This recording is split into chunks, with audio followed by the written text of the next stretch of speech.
Om Swastiastu. Apa kabar semuanya? Semoga selalu dalam keadaan sehat dan bahagia. Perkenalkan, nama saya Putu Siska Anggita Maharani, kelas 5B MBP nomor absen 18. Kali ini saya akan mempresentasikan mengenai mata kuliah operasional hotel dan restoran, khususnya pada bab 6 yang membahas mengenai pemeliharaan sarana dan prasarana di gudang. Berikut merupakan 5 poin materi yang akan saya jelaskan nanti. Yang pertama, ada bagaimana pemeliharaan sarana dan prasarana di gudang. Yang kedua, macam-macam perawatan sarana dan prasarana di gudang. Yang ketiga, ada tujuan dan manfaat perawatan sarana dan prasarana gudang. Yang keempat, manajemen perawatan sarana dan prasarana gudang, serta computer maintenance system. Baik, langsung saja saya akan membahas mengenai poin pertama dahulu, yakni pemeliharaan sarana dan prasarana di gudang.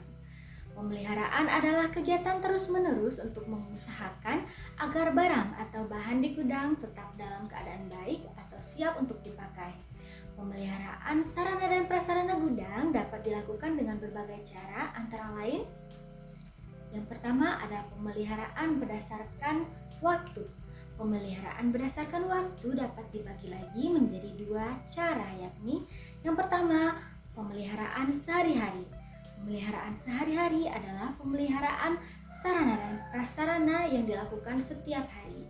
Biasanya dilakukan oleh petugas atau karyawan yang menggunakan dan bertanggung jawab atas barang tersebut agar kebersihannya tetap terjaga dan menghindari kerusakan yang lebih besar.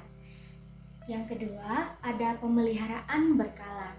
Pemeliharaan berkala dilakukan menurut jangka waktu tertentu.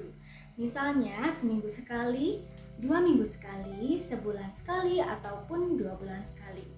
Pemeliharaan berkala dapat dilakukan untuk berbagai jenis sarana dan prasarana dan biasanya dilakukan oleh petugas yang khusus menangani pemeliharaan barang. Yang kedua, ada pemeliharaan barang tidak bergerak. Pemeliharaan barang tidak bergerak juga dapat dilakukan setiap hari atau secara berkala untuk mengetahui sampai sejauh mana kualitas barang tersebut masih dapat digunakan. Contoh, membersihkan debu-debu yang menempel pada alat. Pembersihan ini sebaiknya dilakukan setiap hari agar alat dapat selalu terjaga kebersihannya, juga untuk mencegah terjadinya kerusakan. Selanjutnya, saya akan membahas macam-macam perawatan sarana dan prasarana gudang. Nah, tujuan utama dari dilakukannya perawatan dan pemeliharaan adalah untuk meminimalisir terjadinya downtime. Nah, downtime merupakan waktu di mana sarana dan prasarana dalam kondisi idle atau menganggur karena adanya proses maintenance, baik pemeliharaan ataupun perbaikan. Secara umum, klasifikasi metode perawatan dan perbaikan dibedakan menjadi 4, yaitu yang pertama ada time-based maintenance. Time-based maintenance merupakan perawatan dan pemeliharaan yang dilakukan berdasarkan waktu operasi dari peralatan tersebut tanpa melihat kondisi peralatan tersebut sudah atau belum memerlukan pemeliharaan. Yang kedua, ada condition-based maintenance. Pemeliharaan yang dilakukan berdasarkan kondisi peralatan tersebut tanpa melihat apakah sudah waktunya atau belum waktunya dilaksanakan pemeliharaan. Yang ketiga ada breakdown maintenance, yaitu pemeliharaan yang dilakukan terhadap suatu peralatan karena terjadinya breakdown peralatan tersebut. Nah, yang keempat atau yang terakhir ada reliability centered maintenance, atau pemeliharaan yang dilakukan terhadap suatu peralatan berdasarkan perhitungan tingkat keandalan atau reliabilitas suatu sistem. Reliabilitas dapat diukur berdasarkan fungsi dari umur pakai peralatan tersebut. Nah, seiring perkembangan ilmu pengetahuan dan teknologi yang demikian pesat, metode perawatan dan pemeliharaan mengalami perkembangan yang cukup signifikan. dan dapat dibedakan berdasarkan penggolongan seperti berikut. Yang pertama, ada berdasarkan tindakan yang diambil, apakah dilakukan sebelum kerusakan terjadi. Yang kedua, ada berdasarkan urgensinya, perawatan ini dalam bentuk darurat atau emergency. Yang ketiga, berdasarkan prediksi atau sering disebut perawatan monitoring. Kegiatan perawatan dan pemeliharaan prediktif merupakan kegiatan perawatan dan pemeliharaan yang dilakukan dengan memperkirakan kondisi peralatan dan mesin pada waktu yang akan datang. Dan yang terakhir ada berdasarkan keaktifannya atau perawatan proaktif. Apakah tujuan dan manfaat perawatan sarana dan prasarana gudang? Tujuan pemeliharaan sarana dan prasarana gudang yaitu yang pertama, menjamin sarana dan prasarana selalu dalam kondisi prima, siap digunakan untuk mendukung proses bisnis atau fungsi-fungsi lainnya.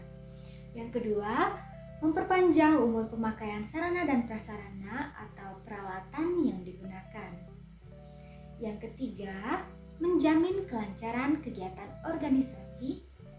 Yang keempat, menjamin keamanan dan kenyamanan bagi pemakai. Yang kelima, mengetahui kerusakan secara dini atau gejala kerusakan yang timbul sehingga tindakan perbaikannya dapat direncanakan dengan baik. Yang keenam, menghindari terjadinya kerusakan secara mendadak.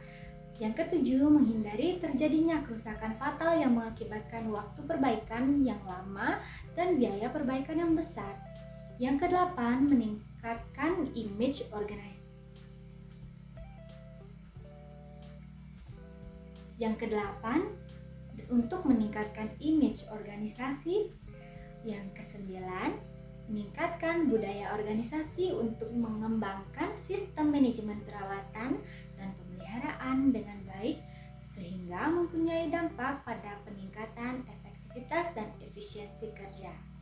Sedangkan yang ke-10, meningkatkan motivasi kerja. Nah, sedangkan manfaat pemeliharaan sarana dan prasarana gudang yaitu mengurangi terjadinya sarana dan prasarana mengalami breakdown atau berhenti beroperasi. Yang kedua, konservasi aset menjadi lebih baik. Yang ketiga, peningkatan ekspektasi umur peralatan dan komponen sehingga mengurangi penggantian dini terhadap spare part atau suku cadang sarana dan prasarana.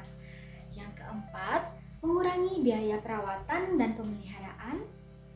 Yang kelima, menjaga stabilitas hasil dengan kualitas yang tetap baik. Yang keenam, meningkatkan motivasi pekerja, mengidentifikasi sarana dan prasarana mana saja yang memerlukan perawatan lanjutan. Yang ketujuh, meningkatkan keselamatan para pekerja sehingga menekan atau bahkan menghilangkan kecelakaan kerja. Dan yang terakhir, yakni mengurangi terjadinya cacat produk sehingga pemrosesan ulang atau rework dapat ditekan. Bagaimanakah manajemen perawatan sarana dan prasarana gudang? Manajemen perawatan sarana dan prasarana gudang didefinisikan sebagai upaya untuk meningkatkan kualitas pelayanan peralatan yang ada kepada organisasi perusahaan melalui proses-proses dasar manajemen yang diimplementasikan pada seluruh komponen dan sumber daya yang ada. Sumber daya yang ada pada organisasi terdiri dari 7M, yaitu man atau manusia atau tenaga ahli dan teknisi, money atau modal dan investasi, material atau bahan baku, machine atau mesin dan peralatan, minute atau waktu yang digunakan untuk proses produksi, serta method.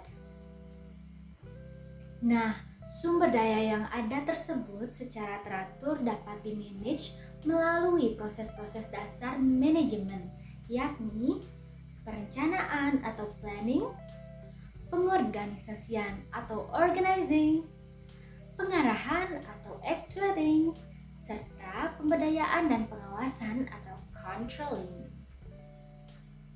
Manajemen perawatan sarana dan prasarana gudang ini dilakukan untuk mencapai tujuan yang telah ditetapkan secara efektif dan efisien atau disebut juga dengan optimal.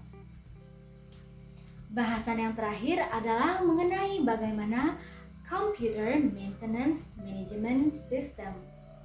Computerized Maintenance Management System atau disebut dengan CMMS adalah sebuah program komputer yang dirancang untuk membantu dalam perencanaan, manajemen, dan fungsi administratif yang dibutuhkan dalam pemeliharaan yang efektif. Hal-hal yang termasuk ke dalam fungsi tersebut adalah membangun, merencanakan, dan melaporkan work orders, perkembangan dari catatan-catatan mengenai pemeliharaan yang mudah untuk dicari, dan dapat mencatat transaksi pembelian komponen. CMMS bukan sekedar digunakan sebagai alat pengontrol sistem pemeliharaan. Namun sekarang ini CMMS dapat digunakan untuk meningkatkan kondisi peralatan dan juga outputnya. CMMS menawarkan fungsi-fungsi dari pemeliharaan yang tidak hanya terbatas pada hal manufaktur saja. CMMS juga dapat diaplikasikan untuk fasilitas, utilitas, dan berbagai tipe organisasi lainnya di mana peralatan digunakan sebagai subjek dan perbaikan yang harus dilakukan terhadap peralatan-peralatan yang mengalami kerusakan. Sebuah CMMS biasanya terdiri dari equipment management, preventive maintenance, labor, work orders, planning atau scheduling, inventory control, dan juga purchasing. Sekian presentasi dari saya mengenai materi bab 6 mata kuliah operasional hotel dan restoran, yakni mengenai pemeliharaan sarana dan prasarana di gudang. Terima kasih banyak atas perhatiannya, semoga bermanfaat dan mohon maaf apabila ada kesalahan kata-kata. Om Santi, Santi, Santi Om.